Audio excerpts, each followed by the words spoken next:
Hello everybody, and today we are here with another board game review. Today we'll be reviewing Alchemist. Assalamu alaikum everyone. Today we'll be telling you that why you should play Alchemist. That you will be converting one thing into another thing, paying coins to get something, and then using that something to get points. And the game is all about points, but it's a deduction game as well, and it's a logic deduction game, not a social deduction game.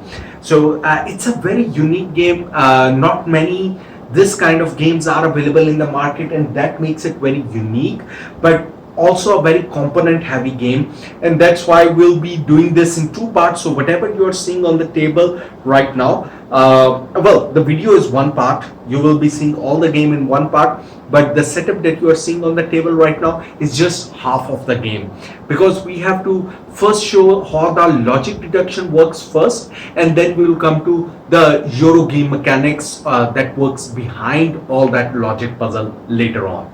So first, let's go to the logic deduction, which is the actual meat of the game, or the fun, unique twist of this game of Alchemist, which by its name you can guess is about transmuting things, converting one thing into another, mixing two chemicals to find out what their chemical properties are. And that's the theme of the game, a very unique theme, and because of which I actually love this. Alright. So this is the kind of player board setup that every player is going to have. It's going to face every player, and this acts as a player shield. Mine is simple because I am not amazing at alchemy or even chemistry for that matter. Well, we have kept this flag just to show you, because but once assembled, this components actually come in three parts. Once assembled, it will look something like this, and this is what each player will be getting: a quadrant to actually put the components. So how you will put two components? So for example, these are the different kind of ingredients that will be available to the players. So they will be putting these two components in their quadrant, and then they will be using an app. Where is that? Wait. And here's the iPad. Okay, so since we have the tablet, we will need a tablet, an iPad, or even a web app to actually play the game, because this is a web-enabled game, and the game does come with actually does rely on the app. And because it mixes or randomizes, the app enables you to randomize or mix the formula of things every time you play. So every time the logical puzzle is going to be different. The game does come with an alternate method in which one player becomes the game master and can use this dashboard to mix things up and tell you the answers. But then one player is not playing the game, he is just acting as a game master. So in case you don't want to use an app, then one player will have to use this component to actually make the mechanism happen. The app actually makes the game a lot more fun. Yeah, the app is actually a photo enabled app. So what you will be doing with the app is that you will be taking a photograph of these two components, and the app is going to tell you what happened when you mix these two components, what were their chemical capabilities, what was their chemical reaction out of those. And that's what you will be noting down on this board. So for example, right now the two components that I have selected are the green herb and the ginger, so or the mandrake. So once we mix these two, what happens is, take this, it will pick up which components. So even as soon as you bring them close, the camera is quick to pick up that what components you are able to, and it will give you a result, that what's the result of this chemical reaction. So it showed us that it made a green chemical reaction, a negative green chemical reaction. Now that we know something about this, and this information will be available, this will be known to everyone, that what's the potion you made, but which ingredients you used will be known only to the person who actually used this. So what you will be doing is, you will have these same symbols available here in cardboard tokens. in your player screen, you will be putting this against where you have an intersection of mandrake and the herb. So that's the mandrake and this is the herb. So this is where they intersect. You will be placing this as a reminder that when I mix these two together, then it makes a negative green potion. Now, there is a thematic name of all of these potions. So for example, the green potion is Negative speed potion. so whatever the slumber potion. Slumber? Yeah. Paralyzed. Yeah, paralysis. Paralysis. Yeah, and there will be effects of these Yeah. which we will go to the later. But so the negative potions can have some bad effects. The positive potions or neutral potions have no effects, but the negative potions can give you some bad effects, and that we will see in the second part of the game. But for now, we will see the logical part. So you have at least some information. Now, what you're trying to do is that each of these ingredients that you see here are actually made up of three components. And what those three components, you are trying to actually figure out as much information about these ingredients as possible. You will not be able to find all the information, but the more information you find out, that's going to be helpful for you. Why that information is important? Because you want to actually publish papers, be the best professor, make theories, and that's what we will see in the second part of the game. Now, how that works is, now at least I know that both of these ingredients have at least a negative green symbol. What this also tells me is that for sure they will not have a positive green element in them. Let's try something else.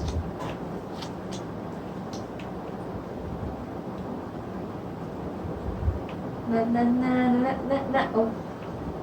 Negative blue. Negative blue. So the theory was right that mixing this gave us this one and this one gave us a negative blue.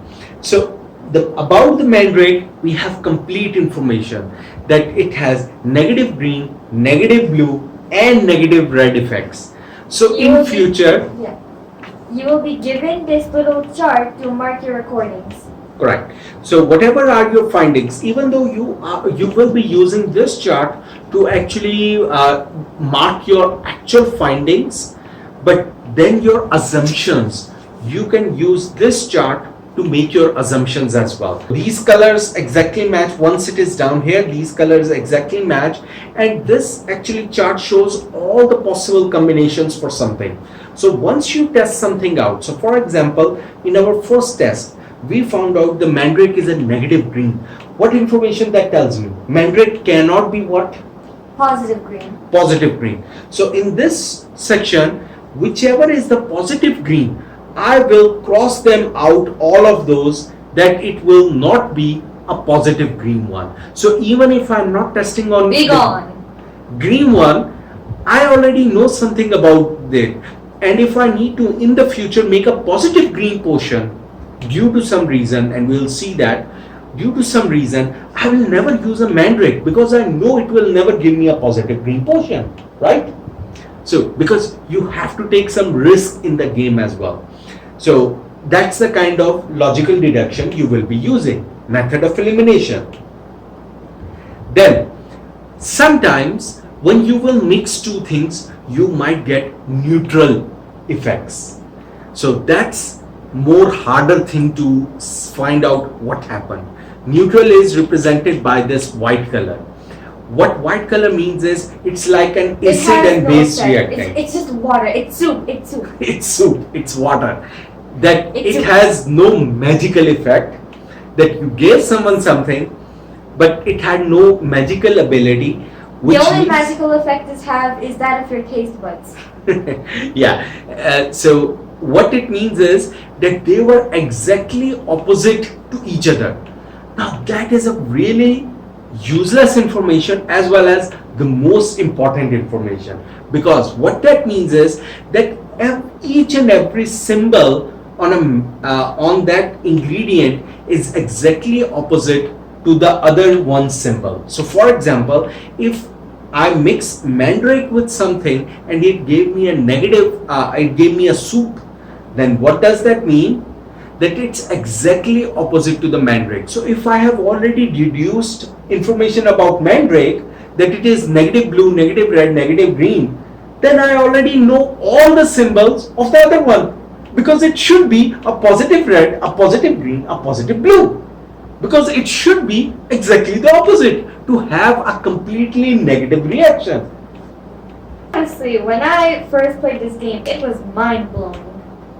Yeah, so that's what the logical part. And again, there are so many other things. There are things where you will be confused between two colors, and there are these two colored discs as well, which you can put. That I'm not sure. I'm sure of the symbol, but I'm not sure whether it's green or blue, and then you will be putting those.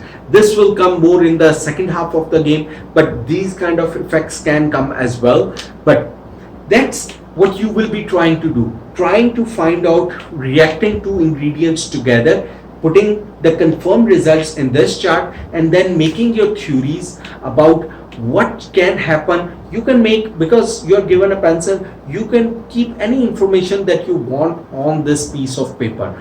Now, your player screen, even though this chart will come here, the left side is going to help you remember these kind of symbols and how they react. So there are examples given that, for example, if you get a negative blue symbol, what are the different possible combinations, 4 possible combinations, which can result into that reaction. So you will know, out of these 4 possible combinations, I will mark them as a possibility on my chart, that this ingredient is out of these 4 possible ones. Then it gives you different kind of examples, what happens on different kind of cases. So this acts as a player aid as well. So that's the first part of the game, that how your chemical reactions are going to occur and how the logical puzzle is going to react. Now we will do a little bit of magic and change our table. Let's do 1, 2, 3.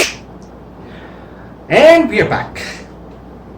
Well, Oh, would you look at that? We're in the town now, or village, or whatever you call this mess. university. No, this is not a university. It's an Alchemist university. We are the professors. No, it's literally a town. It's a university. It's a town. It's a Do you not university. see the little shops? Yeah. Anyway. All right. Okay. So now we will come to the second half of the game. Well, it's not the second half. You will be going through this game in parallel. What you will be starting, actually your game is actually on this board. This is the Euro side of the game. What you will be doing is actually going in a clockwise fashion around this town, where there are action spots, and this part is a worker placement game, where you will be sending your students to actually do the work, or your assistants to do the work on your behalf. Basically, your slaves. The first thing that you will be deciding is that how early you want to wake up, and that's decided starting with the first player. And you will decide, for example, that I want to wake up at this time. There are different timers. The earlier you wake up, the more bad they are going to feel. So for example, if you go very early, you might have to pay for their breakfast as well, so you will have to pay them an additional coin, so yeah, to your assistant, that yes, go eat a breakfast from outside. And the later they go, you might get different kind of rewards. You might get additional ingredients. You might be getting these additional help of professors to help you out, because you were just lazy. So you were a lazy student, so the other professors are coming to help you, that you are a weaker student, so let us give you a helping hand. So that's what's going to happen. Anyway, so once you have actually selected at what time you're going to wake up, that decides that who is going to select where they are going to go. And then you will be using these cubes, which represent your assistant, that where are you going to go. And starting with the player who goes last, they will be actually putting their character that, okay, I want to go here, then I want to go here, then I want to, for example, go here, then I want to go here. So in the start, there is a counter given that in the first round you will have less number of assistants, then in the next round the number of assistants will increase. But anyway, we will not go into that detail because this video is not meant to teach you all the rules of the game.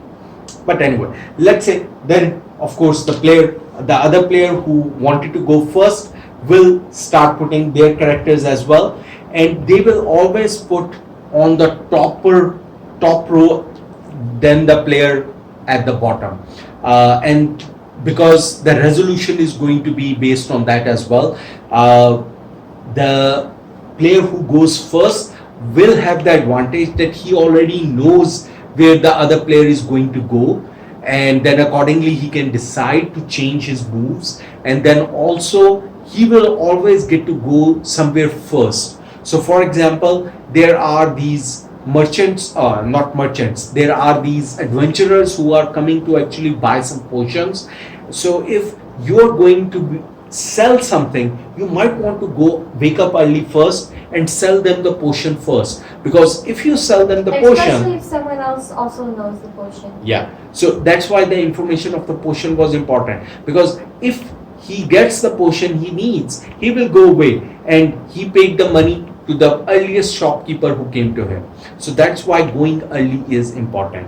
Then whoever goes early gets the first dibs on the ingredients available in the forest. Now let's go through all the action spaces and give you a quick overview of what these spaces are. The resolution will start that whoever has the cube on the top, that is whoever woke up early, is going to start resolving from top to bottom. They will pick up their assistant and the assistant will take the action. So for example, this is the foraging action, that you will pick up one ingredient from here or an ingredient from the face down deck. So this is from where you are going to get these ingredients. So in the previous part we showed you how the logical puzzle works, but you will not have infinite ingredients. This is where you get the ingredients from, because once you make a potion, those ingredients are consumed to make that potion. So you need to constantly get the potion ingredients from the forest to actually make them, keep making them. Then the second area is where you're going to a master alchemist and convert any ingredient into gold. So I think that if was you a have, real alchemy gold. yeah, so if you have any additional extra ingredients which you don't need anymore, you don't want, or you really badly need coins, gold, then you can pay him any ingredient, discard an ingredient and Or if get you want one to. coin instead. Of course, the master alchemist will not want to use it and want to earn coins in a more efficient way, which is through selling their own potions, which is the next part of the market. Or if you need gold that desperately, you can always rob a bank. There are no banks. Where do you think all the gold comes from? From the king? So rob the king. Yes, rob the king. That's not this game. Okay, so these are where the adventurers are going to come up. The adventurers, so these are always randomized and act as a round timer as well. There will be a certain number of adventurers that will be coming up. So there will be a handful that you will always set up, and they will be shuffled, and every time they will be coming, and they are going to actually demand a certain type of potions which they want before they go on the adventure, and you have to be able to know the recipe of making those specific potions. Now this is where the risk taking can come as well. You might know exactly how to make that potion, but that's not really helpful for you, because you will be getting, of course, a confirmed gold from it, but at the same time you can get two things by giving him a potion. You can give him a potion, plus you can try out a recipe as well which you do not know. There is a bad thing that can happen here, that if you are a successful, but that you will lose fame if you are a successful alchemist. That if you are a famous alchemist, and that's what this secondary board is for, this is for tracking your scores, that once you become famous, then once you cross a certain fame range, then you are a famous alchemist. People rely on you. You are giving a guarantee of your items. Then if you give bad potions to people, then you're going to start losing fame as well.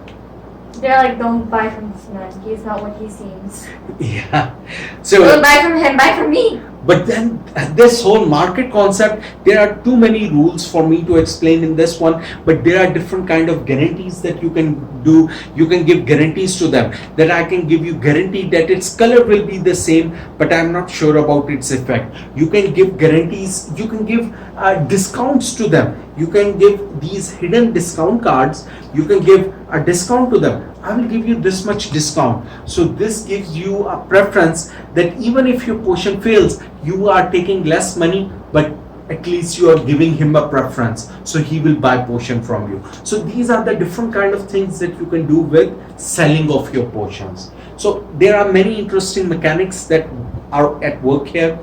Again, we can go into all of those. Then the next one is the artifacts shop.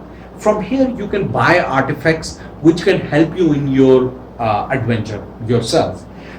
So from here, these are the artifacts that are available right now. At certain times in the adventure, more items will be available. They have some magical effect. Plus there are some victory points written on them as well. So once you purchase these items, they will give you an ongoing bonus, ongoing effect that can help you out with your game.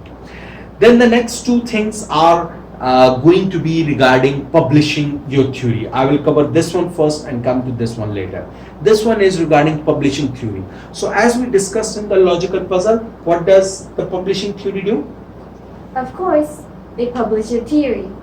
Basically, do you see these little book prints over there? I cannot reach my eyes. Yeah, it's okay.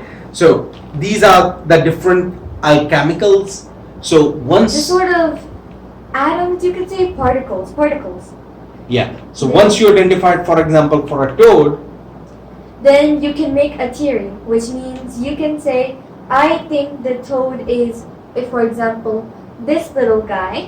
like in the last example, instead of toad, last time we deduced that for mandrake it was negative red, negative blue, negative green. So I will be Negative taking everything. the negative everything alchemical and putting it on the mandrake. So once I put it, so I have published a book, I have published a theory about the mandrake. Not only will I be putting this, I will be also required to give a guarantee of my theory. So there are these different kind of ribbons, and these ribbons on the back side have different kind of guarantees on my trust, that how much trust I have in this theory, and I will be putting my ribbon on it that this much I am putting my faith in this theory, my Of course, it is not known. yeah, and this is hidden information as well to others. So others don't know. Maybe I'm putting a very bad theory. Maybe I have written here A under very this. loose theory. Yeah. So maybe under this ribbon it's written that I'm not sure about the green color. Rest I'm sure. That may be written under the ribbon as well. So I need to be early in the market about a theory about an ingredient, because whoever goes first for a theory is going to get first dibs on the fame of about this one. And that's what everyone wants to get, because once you have published a theory, you will be getting the fame for it, not others. And that's what you want to do. So even if you're wrong, even if you have partial information, you Of course, want to these publish people a are theory. very dumb. They only trust you. But the thing is, the others have still not lost. Others can still endorse your theory. So if the other person still thinks, or maybe he had half the information and that information is matching that information, he can still endorse your theory. That I also think, Ishal for example says, I also think you're saying it right.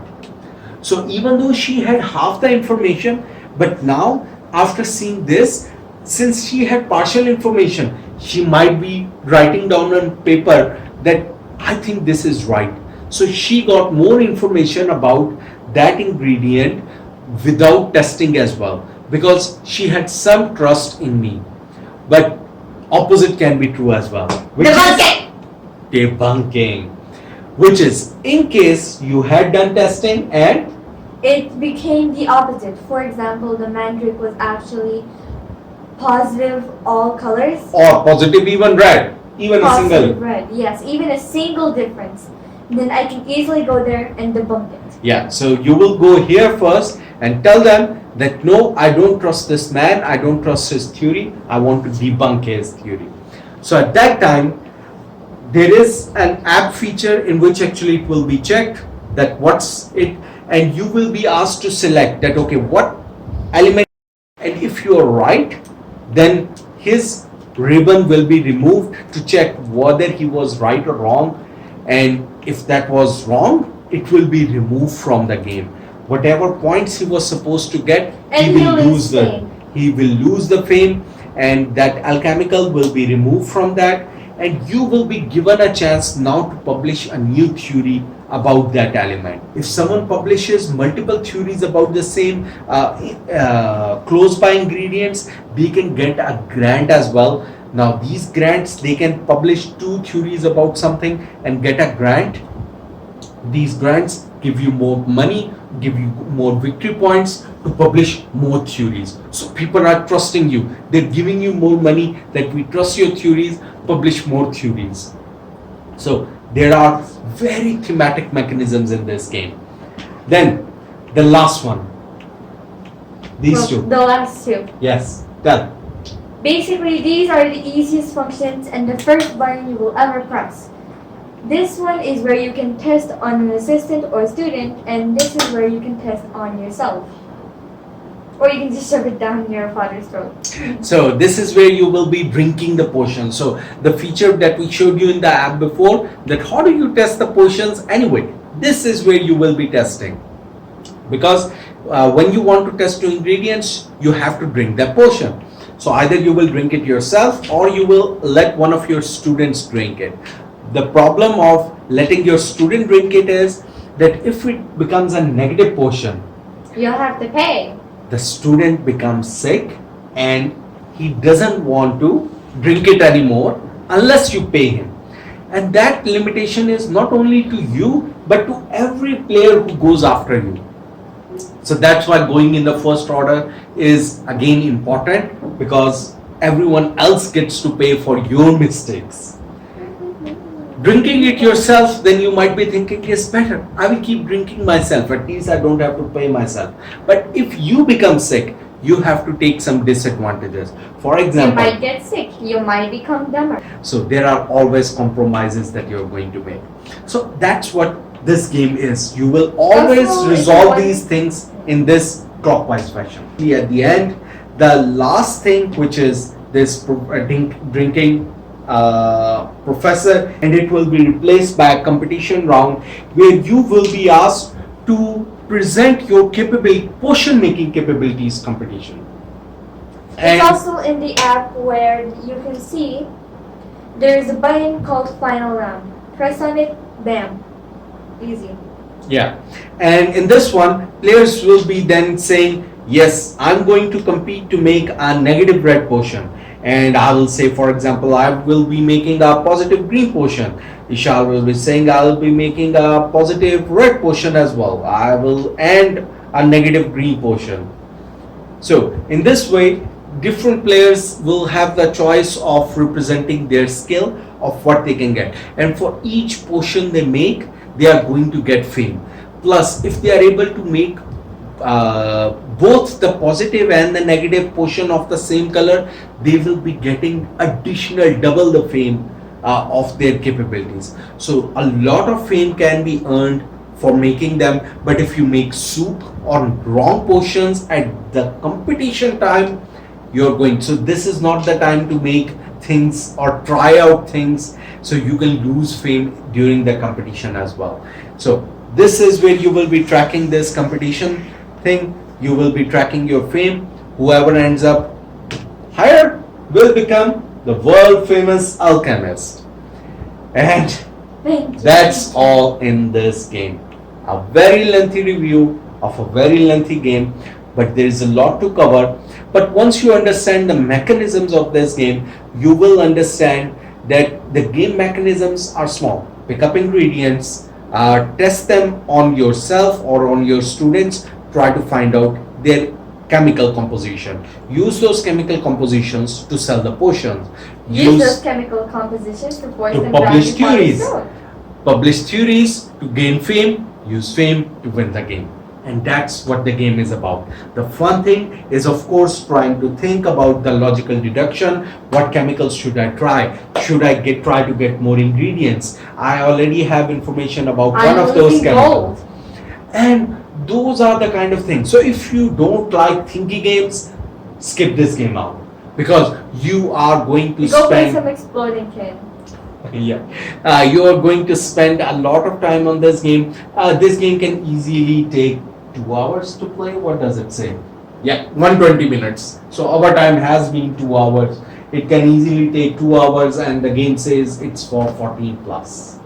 So that's kind of right. Well, Ishaq can play, but I'll say 14 plus is kind of right, because it does take some brain power to actually think right, make the right decisions, and come up with more logical conclusions. So it's a kind of a heavy game for 2 to 4 players. The game board is double sided. One side is for 2 to 4 players, the other side is for 4 players, and a whole lot of components. You do need a big table to actually put everything. Everyone is going to have their own screens, plus this all these things are going to come. So a lot of things to take handle. Just play it on the ground.